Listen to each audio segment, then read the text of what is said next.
Hello and welcome to all our viewers in Nigeria and around the world to Midday News on Global Television, coming to you live from the nation's capital, Abuja. I am Shehu Said. A quick reminder that Global Television is on DSTV channel 365 and StarTimes channel 276. We begin on a cheering news. The 24 schoolgirls abducted from Government Girls Secondary School Maga in Danko Wasagu local government area of Kebbi State have been rescued. Special Advisor to the President on Information and Strategy, Bayo Onanuga, confirmed this in a statement, noting that the President commended the security agencies for their efforts in securing the freedom of the victims and called on them to intensify operations to rescue students who are still in captivity. Meanwhile, President Bola Tinubu has ordered a 24-hour security cordon around forests in Kwara, Kebbi, and Niger states to link up with the boots on the ground following a surge in kidnappings and terrorist activities. Special Advisor to the President on Media and Public Communication, Sunday Dare, stated in a post on his X handle that the President ordered the Nigeria Air Force to intensify aerial surveillance over the deepest stretches of the forests where criminals were believed to be hiding. President Tinubu's directive came as over 20 persons, including a pregnant woman, nursing mothers, and children, were abducted Monday evening in a fresh attack on Isapa, a community just 5 kilometers from Eruku in Kwara State. The Senate has adjourned plenary following the passing of one of its members, Senator Okechukwu Eze, who represented Enugu North Senatorial District. Topsy Gimba has details. The city began with routine proceedings, including the approval of the votes and proceedings from the previous session. New committee appointments were also announced, with Senator Austin Akubondo named Vice Chairman of the Senate Committee on the FCT, and Senator Isita Ungu assigned to the Committee on Air Force. But the mood shifted when Senate leader Okwemi Bamidele announced the sad news of Senator Eze's demise. He described it as a painful loss to the Red Chamber and moved a motion to adjourn the plenary as a mark of respect. Announce the passing of distinguished Senator Okechukwu Eze, representing Enugu North Senatorial District of Enugu State and member of the Labour Party, who died on Tuesday, 18th November 2025. Mr. President, consistent with our tradition as well as our parliamentary customs and conventions, I will be moving that we suspend all further legislative activities for the day. Following the motion, the President of the Senate, Godswill Akpabio, led the chamber in observing a minute silence. He also ordered arrangements for a condolence visit to the late senator's family. Two motions have been moved by the leader of the Senate. One is the demise of our colleague, distinguished Senator Esia. The second is that in line with parliamentary practices worldwide, that we suspend all deliberations for today to go and pay condolence on the family. Those in support of the motion say aye. Those against say nay. The ayes have it. However, the Senate has adjourned until the next legislative day and will hold a valedictory session in tribute to Senator Eze. Topsy Gimba reporting for Global Television News. The city began with routine. Let's return to security issues. The House of Representatives dedicated its entire plenary session to Nigeria's worsening security crisis. Speaker Tajuddin Abbas, lawmakers took turns raising motions, insisting that the fight against insecurity must go beyond routine rhetoric. They called for stronger political will at all levels of government to confront insurgents, bandits, and criminal networks head-on. National Assembly correspondent Aniete Patrick has details. A somber mood inside Nigeria's Green Chamber as Speaker Tajuddin Abbas leads lawmakers into a special session devoted solely to the country's rising insecurity. The Speaker urges Nigerians not to bow to the fear terrorists and bandits are trying to spread. Speaker Abbas warns that beyond bullets and bombs, fake news and misinformation now threaten national stability, escalating panic and eroding trust in authorities. He appeals to citizens and lawmakers to rely on verified sources only. These incidents remind us of the scale of the threat we face and the seriousness of the work before us. The House leader Julius Nyubere, reviewing security trends across the 6 geopolitical zones, highlighted alarming figures of thousands killed, over 24,000 violent incidents in the last year, and millions displaced. The one that insecurity, if not contained, threatens the nation's economic survival. There is now a recognition that just a direct military engagement may not solve this problem. There is an urgent need for what is now popularly called the non-kinetic, because at the end of the day, some communities and individuals are involved. The House identified key national priorities: clear political will at all levels, modernization of defense systems, stronger intelligence and community policing, technology-driven operations, and urgent fencing and protection of schools under the Safe Schools project. When I hear people praise government is doing well. Are we sincere? Government is still sleeping. The Deputy Speaker, Benjamin Kalu, in his remarks said Nigeria has strong deterrent laws but weak implementation. He said what Nigeria needs now is structured legislative reform, not just military responses. That Nigeria possesses strong deterrent laws. We don't have paucity of laws, we have strong laws. But what we suffer is weak institutional implementation. The plenary was attended by foreign diplomats, civil society groups, and visiting parliamentarians. Honored victims of recent attacks with a minute of silence. Speaker Abbas commended President Bola Tinubu for what he called swift and coordinated response to the recent wave of kidnappings and killings. From the National Assembly, Anieti Patrick reporting for Global TV News. As Nigeria continues to grapple with violent attacks on schools, communities, and security formations, the House of Representatives says it is ready to provide legislative backing to any initiative that will save lives and restore safety. Speaker Tajuddin Abbas led the lawmakers in an intense debate following rising cases of school abductions, killings of security operatives, and violent attacks in several states. Again, National Assembly correspondent Aniete Patrick was there for Global Television.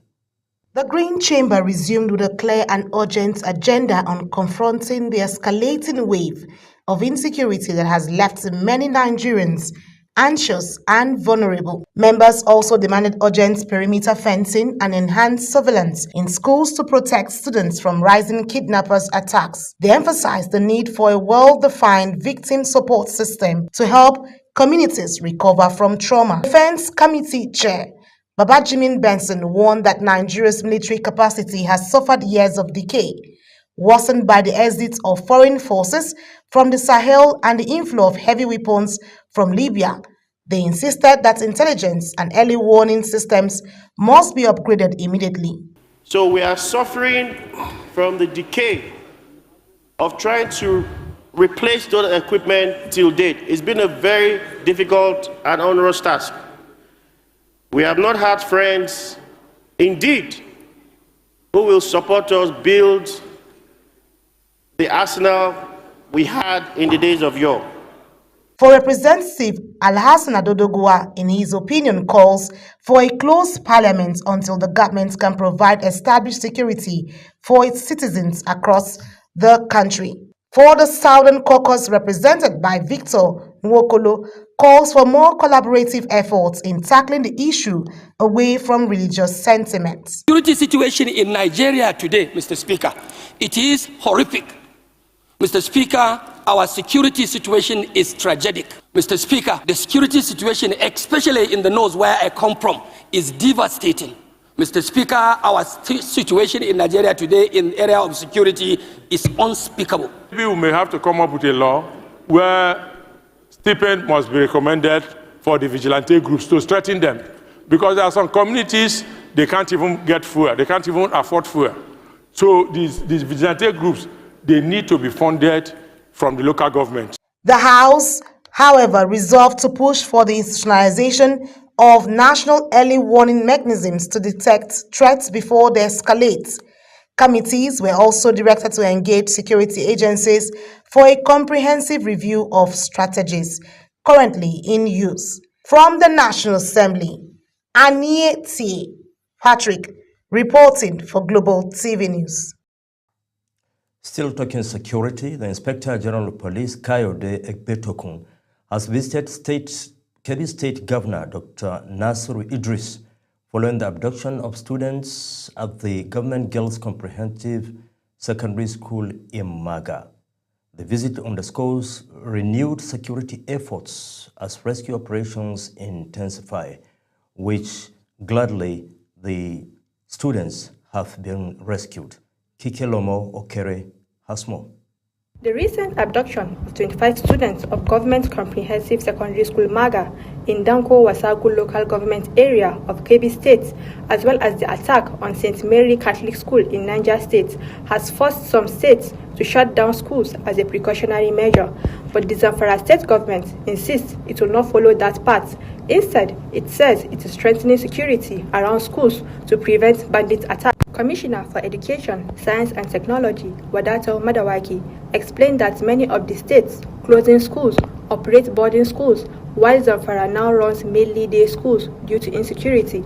He noted that some schools that were previously closed in the state remain shut down until security improves.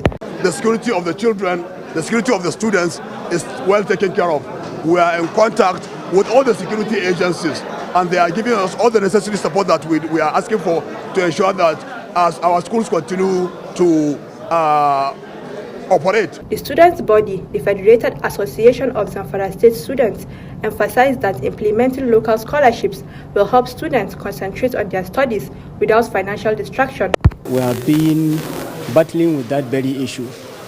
There is no single month that as student leader you will not receive a complaint or complaints from students in regards to the issue of registration. So we were advocating and calling on the Zamfara State government to please revive the scholarship scheme. The Executive Secretary of the Zamfara State Scholarship Board, Professor Rashida Liman, highlighted ongoing efforts by Governor Dauda Lawal's administration to enhance student welfare and improve scholarship support for those in tertiary institutions. So concerning scholarship, we're doing everything possible to ensure that we do not leave any students behind. So far, so many things have been done already. I can give you a few instances of what His Excellency Dr. Dauda Lawal has been able to do in this short time of his administration. Just recently, some students were given scholarship in Nigerian Aviation College to study as pilots. The students also used the platform to recognize Governor Dauda Lawal's government official and distinguish Zamfara citizens for their contribution to the education development of the state. Saada Sugarba for Global Television. You are watching the live broadcast of Midday News. When we return, Confederation of African Football increases AFCON squad ahead Eagles preliminary list. Details coming shortly, plus business and foreign stories on the other side of this break. Please don't go away.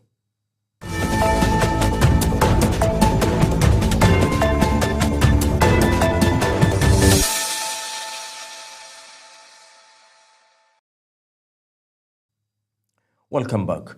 The Independent Petroleum Marketers Association in Kano State is calling on the federal government to review the petroleum subsidy removal policy, as continuous price fluctuations are forcing many marketers out of business. Global TV correspondent Idris Jibril reports that nearly 40% of petroleum marketers in the state have already shut down operations. At the start of his administration, President Bola Tinubu announced the removal of petroleum subsidy, a decision that immediately triggered a sharp hike in fuel prices nationwide. The ripple effect has been a persistent rise in the cost of living, driven largely by increased transportation expenses. While government maintains that the subsidy removal is intended to strengthen the nation's economy, Nigerians continue to buy fuel at highly unstable and often exorbitant prices that changes almost daily. Many people now, they park their cars. They cannot even afford to always buy fuel and then to transport themselves. Even me, I always used to do it maybe 2 or 3 times a week. According to independent petroleum marketers in Kano, this unpredictable price fluctuation has become their biggest challenge. Many have lost their capital to the unstable market, leaving several stations unable to continue operations. The problem of price fluctuation is mainly from the depot where we used to buy the fuel. For example, if you buy 100 naira fuel, you will be expected to include your transportation cost on the pump price. But before you even reach Kano from Lagos, you may hear that the fuel has dropped with 20 naira. They warn that unless the federal government review the subsidy removal policy, particularly by introducing a regulated minimum or maximum price, Nigerians will continue to struggle with high fuel cost, while many more marketers risk being pushed out of business. We actually need government intervention by giving us notice of increase or decrease price. Because before the start of this problem, we have people with 10 to 20 trucks, but today they have been reduced to only 1 truck.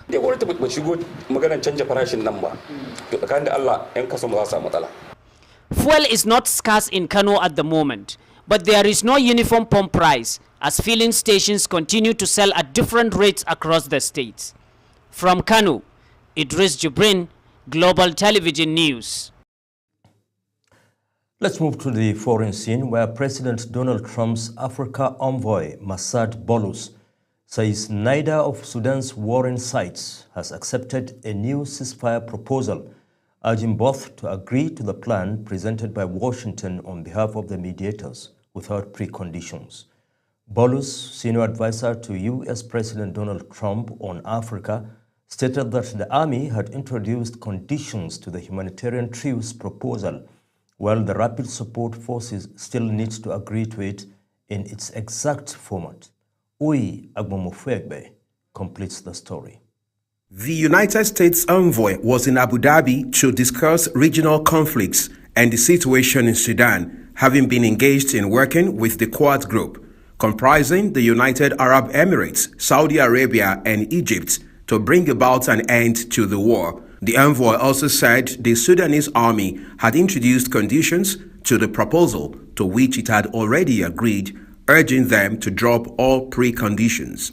We have appealed and we have asked repeatedly the two parties to accept this humanitarian truce as presented without any preconditions. The envoy also advanced a bigger issue, the humanitarian challenge occasioned by the ongoing crisis. The United Nations Office for the Coordination of Humanitarian Affairs had reported that since April 2023, Sudan has faced an unprecedented humanitarian crisis driven by the ongoing conflict between the Sudanese armed forces and the Rapid Support Forces. And the people of Sudan can't wait any longer for humanitarian assistance to reach people everywhere in Sudan.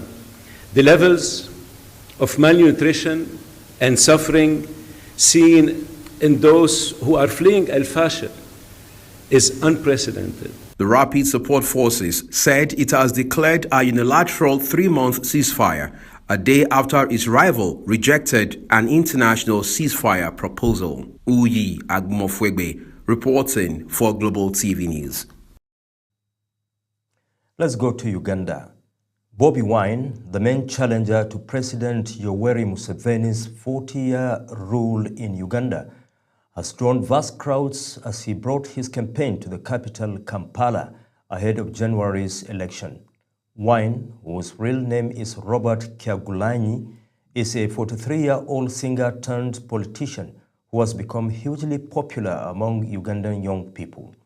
He, however, faces a deeply entrenched political machine led by the 81-year-old Museveni. Zaharau Nasir has the rest of the story.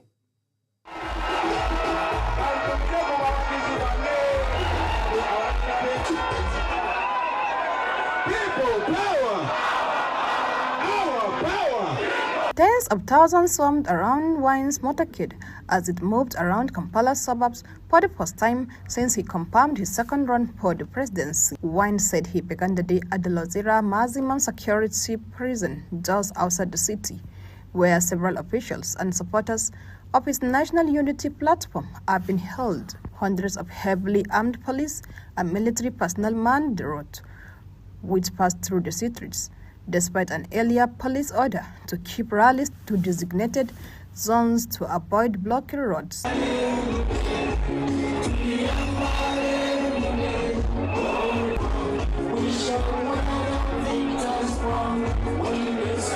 Wine has been arrested numerous times and has alleged torture in police and military custody, lost to Museveni in 2021 elections that were marred by widespread reports of irregularities and severe violence from security forces. Zahra Nasr, reporting for Global TV News. In sports, the Confederation of African Football has approved a revised squad regulation that will shape how national teams, including Nigeria, approach the 2025 Africa Cup of Nations. Under the new rule, teams may now register up to 27 players for major tournaments.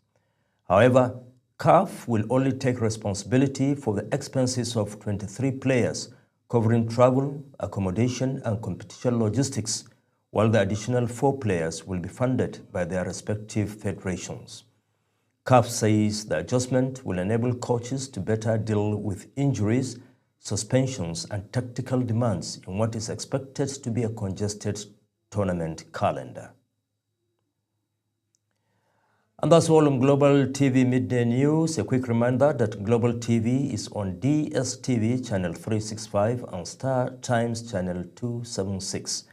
Kindly follow us across all social media platforms now showing on your screen using @Global TV NG. I am Shehu Said saying good afternoon.